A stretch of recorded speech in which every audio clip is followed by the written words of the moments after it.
अंग, जब बहुत सारे अंग मिलते हैं तब क्या बनता है बाबू? अंग। जब बहुत सारे अंग, अब अंग क्या क्या क्या होते हैं? तो अंग दो प्रकार के होते हैं, एक तो अंदर की अंग और एक अंदर के अंग का मतलब है कपड़े के अंदर के अंग नहीं, हमारे शरीर के अंदर की अंग। हमारे शरीर के अंदर एक होती है जैसे श्वास पाइप, जिस पाइप से हम सांस लेते हैं उसको क्या कहते हैं? श्वास पाइप। ये अंदर है, हमें दिखता नहीं है। आहार नाल, जिसमें भोजन जाता है उसको आहार नाल कहते हैं। छोटी आंत, बड़ी आंत, आमाशय, अग्नाशय, ये ऐसे पार्ट हैं जो हमें क्या आंखों से नहीं दिखाई देते हैं, ये हमारे शरीर के अंदर होते हैं।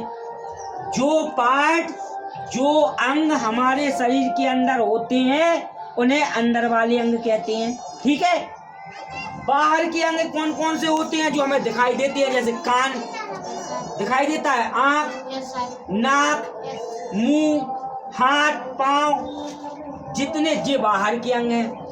अंदर के अंग और बाहर के अंग मिलके क्या बनाते हैं? अंग बनाते हैं।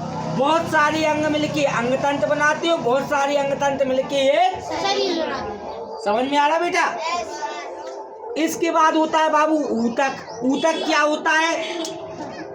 समान कार्य करने वाली कोशिकाओं का समूह।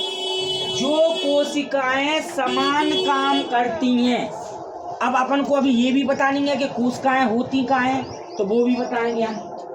समान कार्य करने वाली कोशिकाओं के समूह को भैया क्या कहते हैं? हम ऊतक कहते हैं। एक बार और देख लो, जब बहुत सारे ऊतक मिलते हैं तो अंग बनता है, और बहुत सारे अंग मिलते हैं तो अंग तंत्र बनता है, और जब बहुत सारे अंग तंत्र मिलते हैं तो एक शरीर बनता है। अब ऊतक कोशिकाएं क्या होती हैं? शरीर की संरचनात्मक और क्रियात्मक इकाई। जैसे कि कोशिका का एक मकान होता है ना, मकान, तो मकान में सबसे छोटी चीज क्या होती है? सबसे छोटी क्या होती है मकान में? ईंट।